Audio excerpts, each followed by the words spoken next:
बिस्मिल्लाहिर्रहमानिर्रहीम। अस्सलाम वालेकुम। वेलकम टू माय चैनल दावत इस्लाम। मैं हूं आपका दोस्त शफकत अली ऑफिशियल।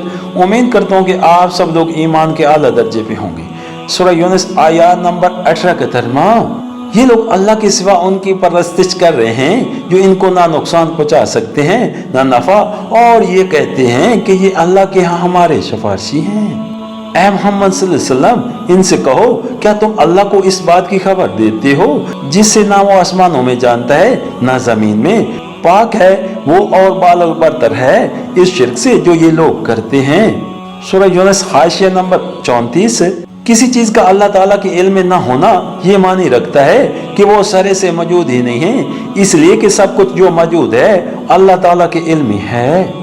बस सिफारिशों के महदूम होने के लिए ये एक निहायत लतीफ अंदाज़े बयां है कि अल्लाह ताला तो जानता नहीं कि ज़मीन या आसमान में कोई उसके हजूर तुम्हारी सिफारिश करने वाला है, फिर ये तुम किन सिफारिशों की उसको खबर दे रहे हो। सूरह यूनुस आयत नंबर 19 का तर्जुमा।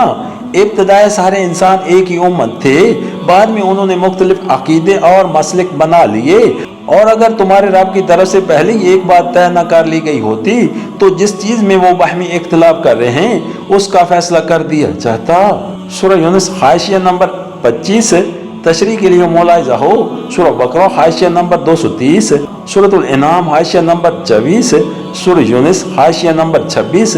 यानी अगर अल्लाह ताला ने पहले ये फैसला न कर लिया होता कि हकीकत को इंसानों के हवास से पोशीदा रखकर उनकी अक्ल व फहम और ज़मीर व वजदान को आजमाइश में डाला जाएगा, और जो इस आजमाइश में नाकाम होकर गलत राह पर जाना चाहेंगे उन्हें इस राह पर जाने और चलने का मौका दिया जाएगा, तो हकीकत को आज ही बेनकाब करके सारे इख्तलाफात का फैसला किया जा सकता था।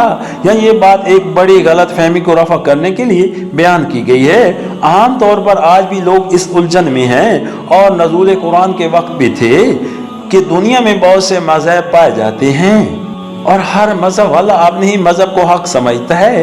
ऐसी हालत में आखिर इस फैसले की सूरत क्या है कि कौन हक पर है और कौन हक पर नहीं। इसके मुतालिक फरमाया जा रहा है कि ये इख्तलाफ मज़हब दर असल बात की पैदावार है।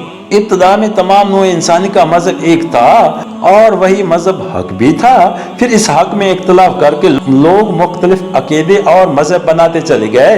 अब अगर इस हकामी मजहब का फैसला तुम्हारे नजदीक अक्ल व शऊर के सही इस्तेमाल की बजाय सिर्फ इसी तरह हो सकता है कि खुदा खुद हक को बेनकाब करके सामने ले आए, तो ये मौजूदा दुनियावी जिंदगी में नहीं होगा। दुनिया की ये जिंदगी तो है इम्तिहान के लिए, और यहाँ सारा इम्तिहान इसी बात का है कि तुम हक को देखे बगैर अक्ल व शऊर से पहचानते हो या नहीं।